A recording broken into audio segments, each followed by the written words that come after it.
Okay, we're going to get started. Well, thank you so much for joining. My name is Teresa Tong. I'm our Chief Technologist within Accenture's Cloud First organization.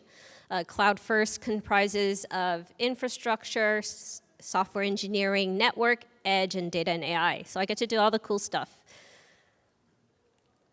This talk is about the factory of the future. And so when we think about factory of the futures, that is very much going to be more of a digital type experience, right? So it's not the fixed factories that we might have seen from times past, but a lot of this is going to be much more dynamic. So you're going to use a lot more data and AI to even create the factory. The factory is going to have a lot more automation within it so that you could reconfigure the factory for different needs. And so that way, it seems a lot more like software engineering, right? The ways that we work today. And so to make that happen in the same way, like with software engineering, you have a lot more data that you need to drive it. There's a lot more programmable modules for it. There's a lot of needs to test and verify these configurations before you even physically manifest anything. Right, so just like in software engineering, we have unit tests and then integration tests. That's really the vision of this digital factory of the future, where you could design a factory or design a reconfiguration and then validate that as much in simulation as possible before you even deploy it. I was having a conversation in the back, and I just wanted to know how many of you are actually within manufacturing or supply chain where you have such factories? Okay, great. I was saying I was not very data-driven when I thought about the talk for this conference. Only 5% of the attendees come from a manufacturing space, so I guess you guys are all here. So the first section will be a bit boring for you guys. I thought for the data side of the audience, we should talk a little bit about the background of digital twins. Digital twins have been around for decades, starting from operations research and CAD designs, right? So have been around a lot longer and than AI and data has, so we'll start with that. Most of this talk, I'll talk about domain knowledge graphs. So to create a digital twin of twins. So there's a lot of twins. You could look at it from all the different types of data, different types of AI, IEOR research, engineering simulation. And so in the same way that the internet works. So in the internet, we have this domain knowledge graph that's able to index anything that we publish and then serve it back to us, right, based off of the question that I ask, right? So I might look for Accenture, and if I'm here, it'll show you the Accenture office within Salesforce Tower, which is the closest one. Today, you know, you've seen now the generative AI aspect. If you go Google Bing, right now there's that little part that kind of answers the question for you, right? So that same sort of capability we're really using now, applying to the digital twin space for the factory of the future. So that's going to be most of where I spend my time. How do I use a knowledge graph to do that? And we're going to go through a case study of us doing just that. And then finally, just like probably all of you, since ChatGPT has made it mainstream, it's everybody wants to know from our business perspective. Those who were not interested in data and AI before now want to know, how does generative AI apply? And so in the same way, we have this great domain knowledge graph that we've already created for the factory of the future. And so we started using that alongside of a large language model. We're using Azure OpenAI and LangChain, like many who have started, and showing how the domain knowledge graph really helps add that contextualization. So that's really what I'm going to run through. And if you do have questions, please raise your hand. Somebody will come by and with a microphone, and feel free to ask questions as we go. So we're going to get into the first section, and it's going to be, again, review for those of you in manufacturing. But the reason why we have digital twins, right, one of them is end-to-end automation. You know, there's a lot of talent that is, you know, changing over within manufacturing, just like in many other places. And then we're also introducing new capabilities around automation. So as this happens, right, there's a lot of domain knowledge that then needs to be captured and then applied. So how do we actually use a digital twin to be able to capture that? The second is around intelligent optimization for operations, right? So things change. Things change with supply chain. Things change with the weather. And so as these things happen, how could you actually do something to really predict what's going to happen? So this is another reason why you might have a digital twin. Finally, to improve quality, right? So at the end of the day, why are we doing all this reconfiguration? It's to make something that's better, right? So more safe, more efficient, improved throughput, right? So this is why we would have a digital twin. And I would say in manufacturing, as I mentioned, these digital twins have happened much, much longer than this latest generation of data and AI. So we had that, computer-aided design, your CAD drawings, right? Think of things like AutoCAD, right? From quite a while ago. Then we had some more parametric modeling, where you would describe in a mathematical equation how you would want your design to evolve. And in most recent years, we've had something called generative design.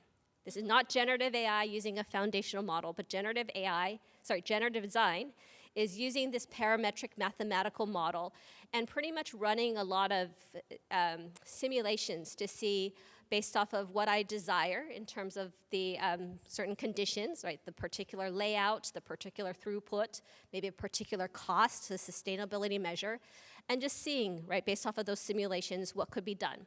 So if we're coming from an AI hat, you could think about things like simulated annealing. This is kind of equivalent to that.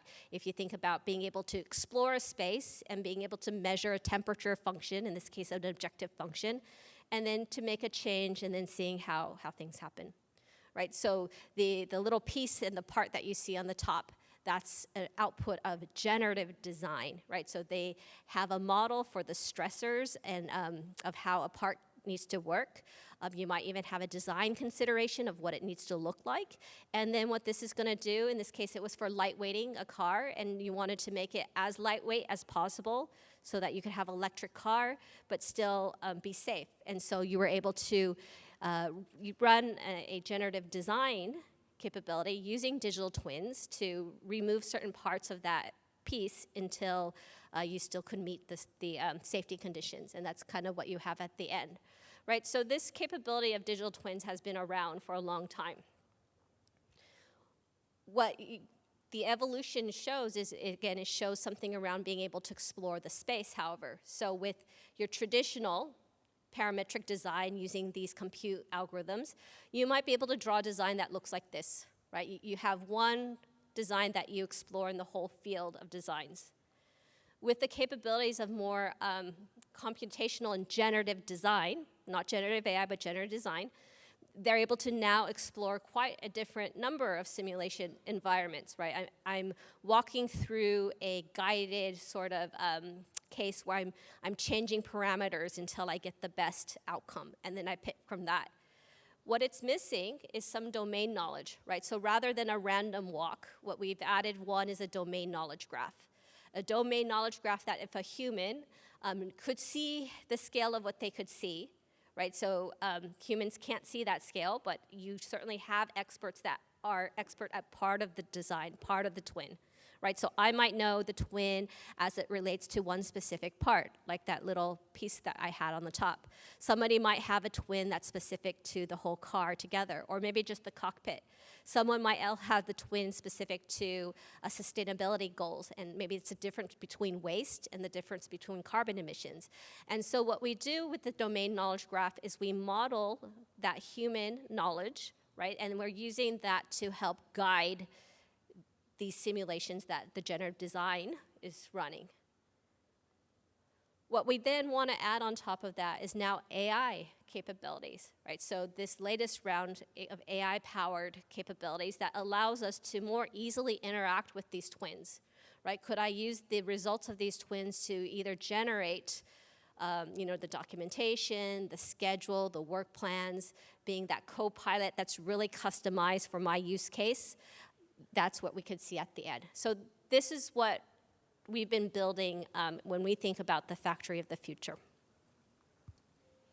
So I'm going to now talk through a particular case study. So with this case study, it's going to be more focused. We focused on warehouse. It's a distribution center, and it has they make a lot of packaged goods, consumables, and then you have a lot of bays where these trucks come into the bays, and then you have goods that are being both offloaded, combined, and then shipped and distributed throughout. And so in this case, there's twins that at many levels, right? You have twins that might come from some of the automation vendors of a robot and exactly how that autonomous ground vehicle is supposed to move. You might have a twin, and we do, of the facility itself, right? The big layout of the distribution center and what it looks like. We have twins of AI models, right? That's looking at, as packages come in, right? Being able to read what that package is and knowing where that package is going, right? So all of these are different levels of twins, and as some of the work we have to do is figuring out how do these work together with the different hierarchies that I just mentioned, all the way from that product level to maybe a production line or a robot, and then through to the factory, and then you can even go at the network level, right? So you have all these different levels of twins and how they work together. They need to work together with reality, so connecting it to the real automation and the real people processes that are happening within the factory. And then really being able to orchestrate that with some of the capabilities of the simulation partners. So in some cases, like the robotics vendor, they have a simulation and they have their own twin that helps you decide what if, and even a predictive model that helps you predict, like how many new spare parts should I order and how should I change. Some things, there's no twins. Like, so the human parts of that factory, there's no twins for those that come out of the box. And so we're using some of the work from industrial operations research to create a queuing theory-based and probabilistic-based model. So being able to have these different twins then allows us to do a lot of that what-if situation. And so this particular factory operator, probably like many of you, they already had twins. They actually had a lot of experience already. Some of it was the twins that they had, you know, like I mentioned with the robotics equipment. It didn't really necessarily reflect reality. The twin only reflected how things worked in perfect operating conditions. So in reality, things don't happen like that. And so there was actually a 20% off target from what we thought it was going to produce at. This is part of why having data is really important, to be able to really check those accuracies. In another sort of way, we had a vendor-specific twin, and in this vendor-specific twin, it also suggested that we should order many more parts and spare parts, clearly from that vendor, but in the same way, again, if we had more data connected to these twins, it would actually give us a better baseline to make that decision. And then finally, we had one more where there's a process, there's just gaps. I mentioned there's gaps in the data. There's no twins, and there's also no data. This was somebody walking through the factory and making decisions on a clipboard. And so there's gaps in the data here. So this was the state that I think many digital twins start, right? There might be twins. They will be isolated. Some of these twins might not connect with data, or there might be no data at all. And at the end, the twins actually don't interoperate, right? So you might have some twins that are really good for visualization and some of that layout modeling. And then you might have other twins that are really good for data and AI. You have some twins that work like the robot end-to-end stack.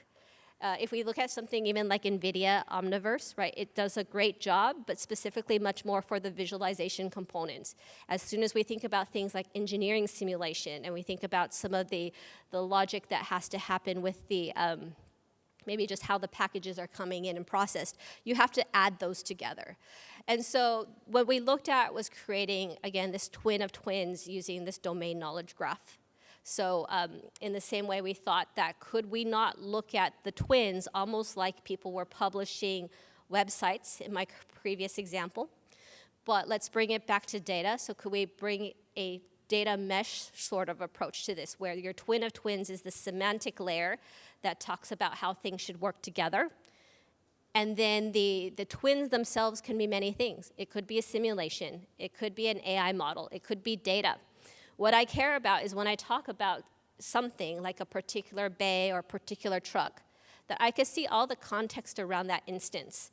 and then I can see, oh, maybe it's other Peterbilt trucks and what they look like, or it could be other service crew and what that service crew has experience with, right? So it's looking at a lot of that contextualized information and being able to bring to bear, here's the data, here's the AI models, and here's some of the simulations that you could either run or the simulations that have run already. So that data is also synthetic data that you can bring back. So that's the formulation that we took, right? We took just that.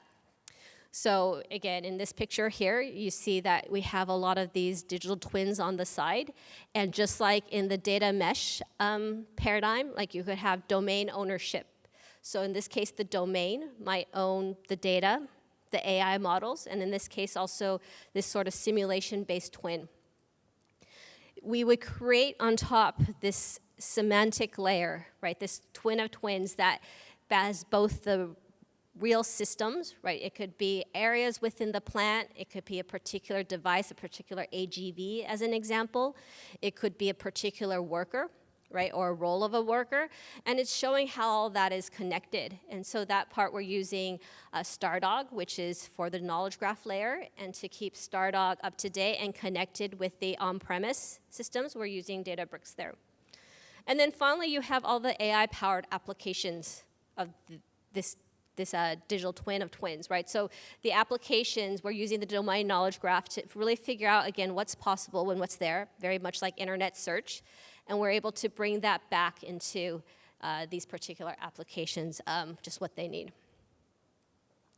So as I mentioned there, for this customer as well, we had a lot of different twins already, and again, we're taking a data product type approach. So if we think about things like I mentioned it's a distribution center with these trailers and they're coming in. So there's just a yard check-in, right? So as you're coming into the yard, to be able to actually use AI vision-based models to be able to see what's coming in and to be able to track those packages. It is the yard optimization itself, to be able to use a different twin with a different model to be able to see exactly how full is the yard, right? Do we have a whole bunch of trailers or do we have very few of them? It is things around the robotics and the automation system, right? To be able to see how many AGVs are deployed and how they're running, which speed and the control logic. And it is going all the way out finally into the layout of the system and of the space. So the space will have some things that are digital, like the robotics and the automation systems. It'll also have people moving around. That is a little harder to capture. So using a combination of the visual analytics and some of the simulation capabilities to be able to see. You can't just keep adding more and more automation and people in a space. It just can't fit. So these are how we set up the story. So this initial piece that we rolled out, and our target is by using twins in this manner, we're planning to improve the operations, the on time in full. We want to improve that by 10%. And so the initial piece that we're looking at first is let's just connect these systems so that we have the data against these common capabilities so we can find things to answer the questions that you see here. So the warehouse coordinator, they could see at the start of the shift, you know, what's the trip schedule that I have planned? And then this is allowing them that when things change, when the weather changes, when a crew calls in sick, when something is delayed, they might need to run the what-if planning right then and there, right? Something is different. Can I operate as is, but just kind of reduce the throughput? Or do I need to call someone to come in? So that's step number one. The second piece we look at is just the trip activation. And this use case is without any simulation, just at the trip activation, that having the data and the lineage to actually know exactly what's going out and where, that was also just pure efficiency, right? Rather than having someone needing to log this manually or to even not have that information, right? That's the second part. So just knowing which trips happen. The shift alert and being able to, again, be able to tell when something is low proactively, so when inventory is low as an example, and then to be able to do something about it, that's another use case that we did there. It is around the load planning, right, and being able to really determine if there's something that needs to be changed in the, if I change something, then what happens afterwards? Could I do that while the day is coming on? And finally, the handover. So for our initial use case, these are some of the cases that we were able to create a value case around to be able to get this initial deployment of this twin of twins, right? So we didn't go in saying we want to do knowledge graph or data. We just went in with saying this is how we're going to improve that efficiency. So this is what, it's not super exciting, but this is that first step, right? Just being able to see exactly the schedule, and on the side exactly for each trip, the details of the trip. This used to be done on a whiteboard and with a clipboard. So at the minimum, being able to just have a combination of the different AI models that were being able to track these goods and these systems as they went through the factory, that was already a big step, and then to automatically fill in this capability. So I mentioned knowledge graphs, so I'm going to talk a little bit about the next phase. So to model this domain knowledge, we used the knowledge graph that I mentioned that powers web search. And so this is kind of what it looks like. You create these representations that are much more flexible than traditional relational graph type relational data representations. So in this case, we have that distribution center, and we can say it has a particular device, and along these capabilities, we can add any sort of AI models, any data models, any simulation models. It's really just adding these arcs on the graph and the relationships therein. The edges are really important. Those attributes tell you how these things are related. So in this case, that this picking robot is with a device within this particular distribution center, right? So along that attribute, you could also attach the same sort of things like the models and the probability models, any simulation. So we used an existing ontology source. I'm not going to say the name below, but the ontology is called Marco, Manufacturing Resource Capability Ontology. And that's how we are creating that initial schema. So you have things around how the factory is laid out. So the different zones within the warehouse and the factory, they make chips, the chips that you eat, not the chips in your computer. There's the devices and the different parts of the devices and what they do, like the robots and therein. And then finally, what the capabilities, like the capabilities that come from. So that's an existing ontology. And then what we do is we attach the models, the data, and the simulations to this, just like how internet search is attaching anything we publish to their ontology. So right away at this page, so after you could see what's happening, now I can see what's happening in relationship to other parts. So I mentioned those use cases in the beginning. So right now, just from the second part of the work, we could very quickly start seeing relationships between inventory, bays, and trucks. And so this was, again, part of that value case. We're actually able to make more informed decisions just by seeing the same things. So I haven't done anything with simulation or anything really cool yet, right? But this was just being able to see the same things in context. So now let's talk a little bit more about the twin of twin side, right? The simulation part. So we're taking these digital twins and we are creating them almost like a data product, pretty much. So some of these twins look like the simulation that you use for the put away logic. So when you're, or the unload schedule. So these are some of the things that we create as twins, and this is just pure simulation, right? It's the rules logic that you have in there. And so this is the same logic that if we configure the right parameters and we test it as it relates to all the other parts within the factory, that's what then we deploy to change a schedule, or that's what we do to change a logic, or that's what we do to change a parameter. And so these are just, again, data products that we have indexed in the model, and we can actually use real data at the same point to measure how good we were at setting these parameters here. And so that's exactly what we do. So now that we have these pieces, we're able to now simulate both individual parts of the factory. It could be just a particular line or a particular picking station. We can use this as part of a larger line or part of the end-to-end. And something we haven't done yet, but clearly want to, is to do this against the whole network. The ways that we apply data that pretty much rounds off each of these twins. I mentioned that some of the twins that we had issues with, they were not accurate, right? And then they either misrepresented both the efficiency that could be maintained and kind of overestimated the spare parts that they should order. So alongside each of these twins, we do have a data-driven capability that uses a probability theory-based model that's giving a distribution. So this is more from industrial operations saying, like, for that particular unit, this is the throughput we get. And so we're checking each of the twins with the data that has been created. And so here's a view of a particular flow through that distribution center, right? You have everything as things come inbound to the outbound capability.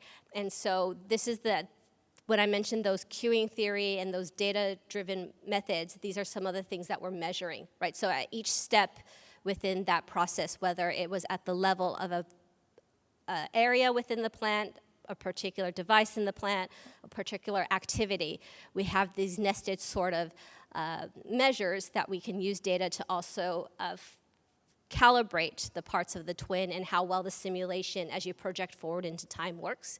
And using this, we're able to do things like look at if I changed the number of forklifts, or I change the number of work crews, or change the number of bays that I operate. This has now a nice IOR type method to be able to operate this. So it's combining data with IOR and then with the simulation capabilities together. And that's where we talked about the other types of use cases, both when the operator joins the beginning of the day, and then when the operator might do that live, real-time what-if simulation. This is what they're doing, right? They're looking at this, and they're going to say, do I need to change the number of crews? Do I need to maybe stop one of the bay doors because it's not working? And so this is what we're running to be able to model just that, right? So the end user models something that looks like this, and then that's how we're getting that simulation at the end. So that's what we've done so far, right? It is really combining these worlds together of the real-time automation type capability with the actual ability to act upon it, and then finally within this digital twin type capability in the middle, right? So this is what we did here. The initial architecture that we did, like I mentioned, we're using Stardog for the domain knowledge graph, and then we have these digital twins connected in a very data pipeline type approach. I'm sure that the data pipeline side is not that exciting. It's more that we've mapped digital twins to this world here.